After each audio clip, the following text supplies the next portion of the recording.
Hello, all you big cat lovers out there. It's me, Derek, again, and I'm going to be showing you a slightly different video than what I would normally be showing you. It's actually not going to be focusing primarily on big cats. I know, crazy, right?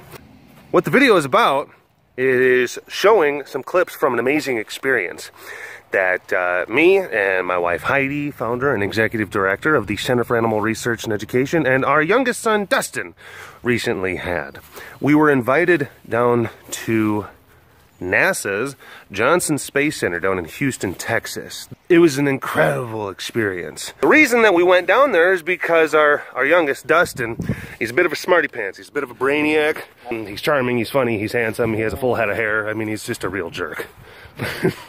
But he's at college age right now, so he's really starting to kind of have to make those decisions about this is the direction that I want to go into and maybe the schooling I want to think about. So yeah, we wanted to expose him to some of the best and some of the brightest. I called a good friend of mine, Dr. Liz Warren. She is a physiologist for NASA, and I asked her, like, hey, is there any way that we'd be able to go down and just talk to some people and see some of the stuff and just kind of really just science it up? And she's like, yes, absolutely, that would be great, come on down. These are some of the clips from that day. So, here you go. And he was sort of the godfather of mission control. Here's Gene Kranz. Here's Glenn Lunny. Amazing. This is really cool. So the computers would put out 100 channels of data, and so you had to have a lot of people looking at that data to see things when they occurred. You were looking for a 6 to go to a 7 or a 10 to go to a 9 or something like that. That's how you knew something was wrong. I would touch the buttons. Make sure he doesn't. Do the buttons? I want you to touch everything because they're getting ready to touch things. So, Breaker, Houston 759er. We've got comments that are doing some stuff and things. I gotta make a phone call, gotta get myself a pizza. Stand by, stand by. Copy that, Houston. Pizza's on its way. It's gonna get into the atmosphere and it's gonna heat up and it's gonna be 20 minutes or less. That's how you communicate with all the people in the network. These buttons are actually flown to the moon and back. That one? So that particular flag right there on Apollo 17. So that flag was a replica flag of the flag that was flown on Apollo 11, and it was in this building for all those years. Oh my gosh. So what he did was he took that flag down. You've gone on quite a journey. He packed it in his personal room. So look at the very first and way back over here in the far corner within that core mission, that old space. See, it's hard to do this. This is a vacuum system. They do this, and then you put it in there, and then you, and it goes, zoop, and it would go to places.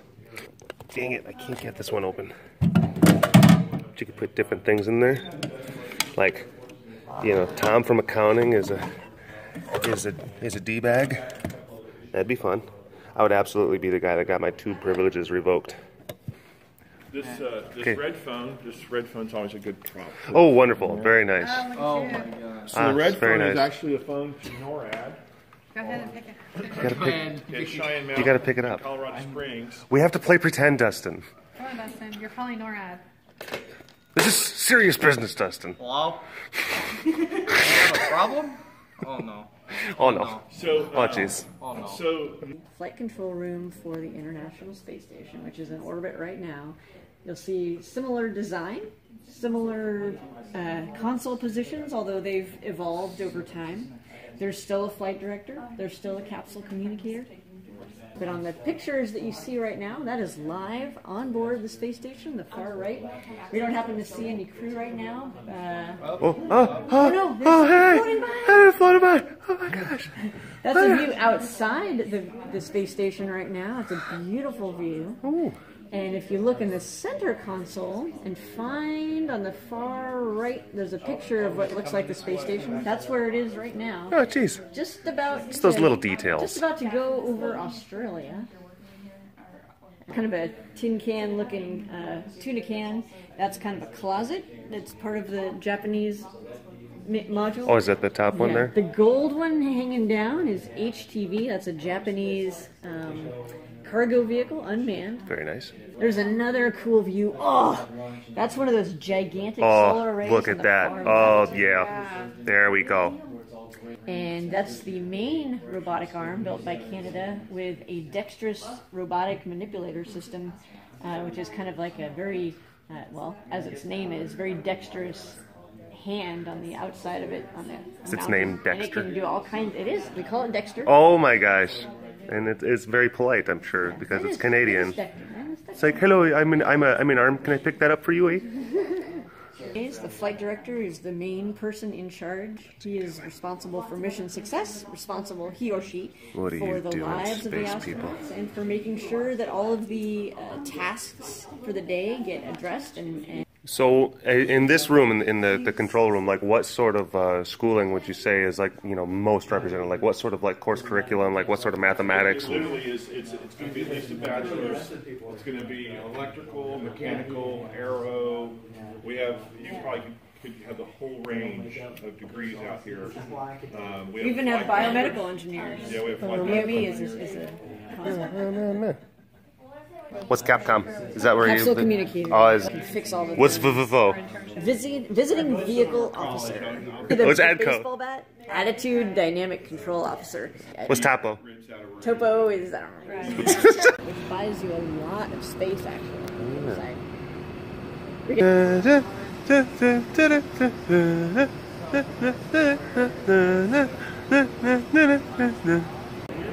Okay, we are actually going to be going in an actual space station set of modules. USOS. Oh, this is so cool.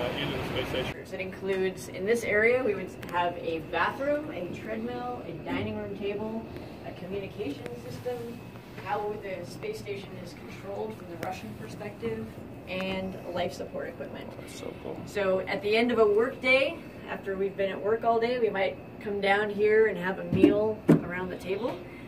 It looks pretty small, but when you can sit up on the ceiling or against the walls, it's plenty size, right? You don't necessarily sit around the table. This is a bedroom. This is about the size that each of the cosmonauts have. This is also a bedroom. This door doesn't actually Oh, the door exist. is a bedroom. So this is a bedroom. You've got a window, which is pretty awesome. This is also a bedroom. That's This oh, door look at this. doesn't actually exist. So this is a bedroom. You've got a Just window. that my bedroom's right next to the front door. You know, aliens come knocking. They wake me up when I'm trying to nap. So you just kind of like stand Stand here. You could have maybe Some a straps. sleeping bag that you could attach to the wall, so you could have a little bit of comfort and warmth nice. and feeling like you're engulfed in Isn't too a bad. sleeping container. This is one of the bathrooms. This is Sure. the Russian toilet. You'll notice it's got a little seat that I don't think actually lifts up, but the seat lifts up and you can do number two there. Number one would be into a receptacle. I was just about to ask about number ones. Like, what's up with that? So we have it, all waste away from your body gets drawn away with airflow, either suction or kind of pushed air, because it's not going to normally move away from your body. Yeah. It's very important to manage waste. Number one, generally, I'll just say it, urine.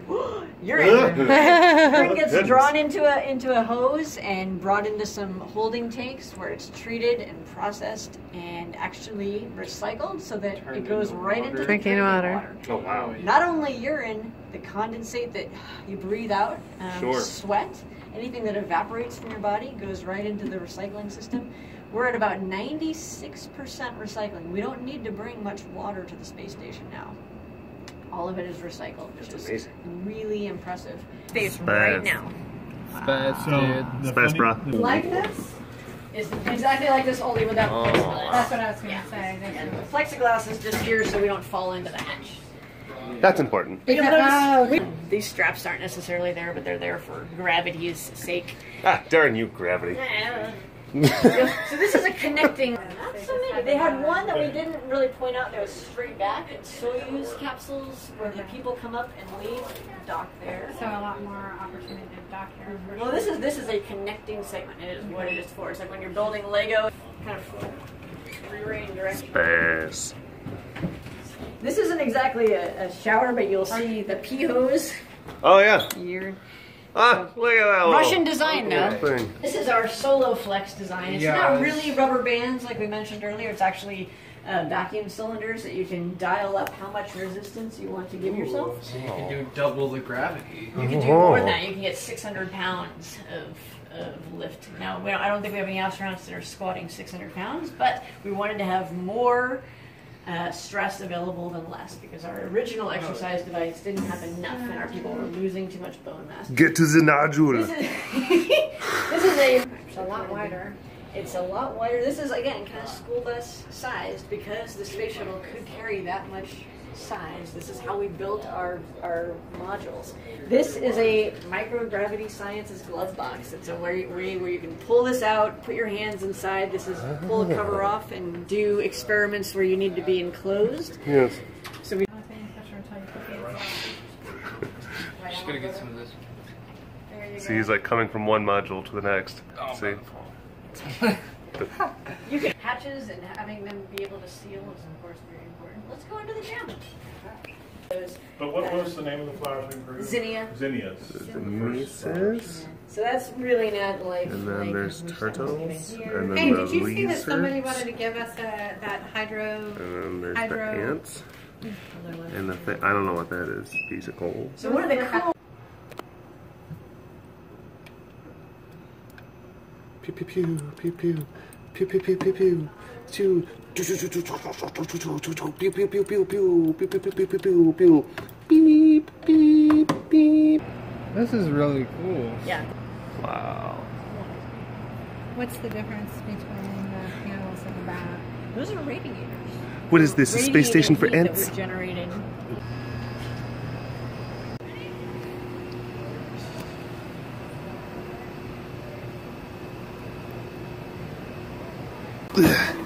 Hello, shuttle pooper. There we go. Flying, but this is how we would launch and land. This whole cockpit area has the most windows, of course. So when we approach the space station, actually, Dustin, you're going to come over and actually drive the space shuttle from here. There's actually two little controllers where you'll drive the shuttle from here, ease us up. We're going 17,500 miles per hour, but so is the space station. So relative velocity, we're not going too much different. We have to dock very gently, of course. And again, our mission will be to deliver people, supplies, and maybe a new module to the space station. The space shuttle is the most probably complex vehicle for flying ever built. It launched like a rocket. It landed like an airplane, and was really a remarkable piece of machinery. It was designed in the late 70s. The first launch was in 1981. It flew until 2011, our last mission, and was retired after that. But this flew a lot like an airliner. So, what are these pedals for? Those are rudder controls, just like an airplane. Just when we're in the atmosphere at landing. And of It's course, the thing in the tail. back there. oh, so that's how Steering. I steer this thing. That's one way of steering. Oh gosh, there's buttons over So Oh, here. there's all kinds of buttons. A lot of it is. I know, you were controlling saying all airplane, I'm like, kinds of systems. a lot more So where am buttons.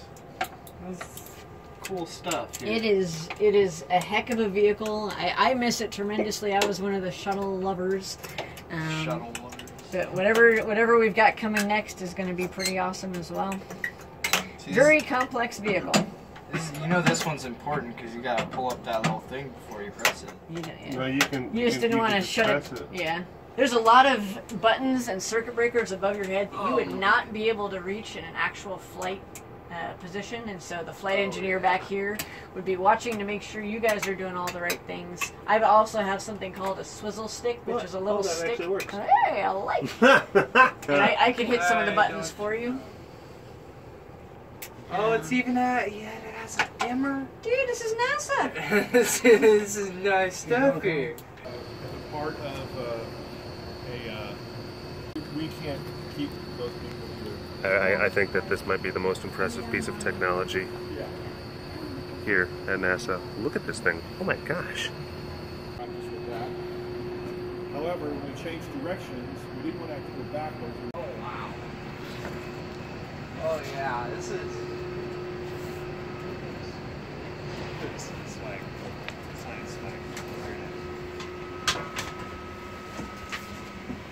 Oh, don't you know? This is comfortable. I like this. Astronauts take these out into the desert and live in them for 2 weeks at a time. Oh, really? But this is your living quarter right here. It's like a dorm. So basically, Nice. Nice. Swag. Science swag. Did they put all that stuff in there first and then just fill it up? no. In fact, they take most of the modules out once a year. They clean them. Oh, really? Yeah. So That is so cool. all right. So a couple things. So the pool is 202 feet in length. Why we do research in space is to take advantage of microgravity. We do research there because we can't do it on Earth, and we're making discoveries there that potentially can have huge benefits for Earth, for you and I, not just astronauts. So of course we do human research, we study the astronauts and the changes that happen to their body, but that's really to make sure we can keep people in space longer. Also, the osteoporosis, a lot of the changes that happen in human bodies in space, very similar to the aging process here on Earth. The physical properties that change, what happens to water, what happens to combustion, we're studying those processes to understand them better fundamentally so that we can apply that knowledge back on Earth. So, for example, combustion. Imagine if we can understand how fire burns a little more efficiently, or how fuels burn, or which combination of fuels work better. And if we can get just a little more efficiency out of combustion engines here on Earth because of that, that would have just tremendous global impact as well. Oh, awesome. So that's just one example. Cool. Thank you. Holy moly.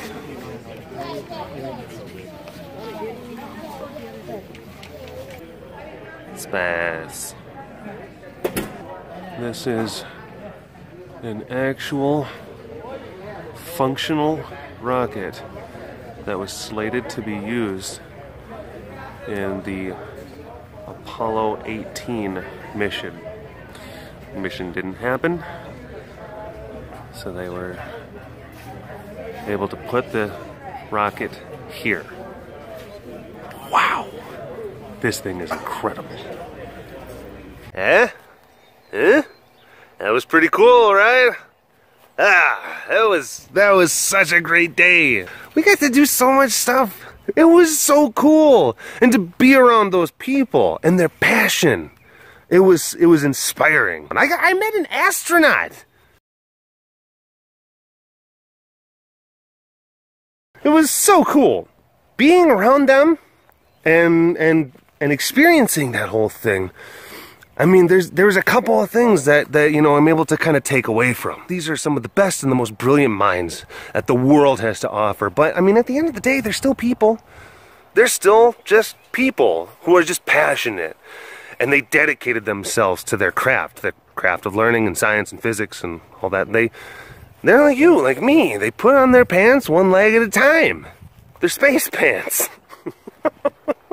They worked hard to get into the positions that they are in. And so much of that is dependent, really, on attitude, on one's own inner drive, on a desire, on a conviction to achieve, to do well. They all have this innate desire just to propel themselves forward. And that's so much is up here. Just this inner belief that, yes, I can. I know that I can. And I think that that's another thing that I took away from the whole experience. It was the way in which they approached the impossible, and how there's so many historical instances of the folks down in NASA being presented with an absurd problem. Just like, this is not, you can't even fathom a solution to this issue, don't even try, and then they did it. And they did it. And it's like, we can all take a bit from that attitude. And to tie it into, you know, the content, the things, we talk about things, conservation, and then you look at some of the problems that we're faced with today. I mean, take like, you know, dwindling numbers of these guys. And yeah, you see things on the internet, you see articles, you see comments on stuff. It's a lost cause, we're not going to be able to save them in time. It's too big of a problem. Well, maybe we gotta, you know, approach it like NASA does. You know, just like, I don't know if it's too big of a problem. It's attitude. And also, I didn't want to just show, you know, some of the options for my kid, but I also wanted to be able to show some of the different options and some of the different wonderful things that you can get into for a bunch of different young people. There's a lot of young people that watch this stuff. You have potential. And whether it be NASA and aerospace and physics, or it be like conservation or biology, yeah, you can get into that stuff. And you can work hard. And you can achieve really great things. And that's what I was trying to do with this. Those guys are cute. My name is Derek. Hope you liked the video. I'll talk to you later, okay? All right. Oh, they're coming over. All right. Bye-bye.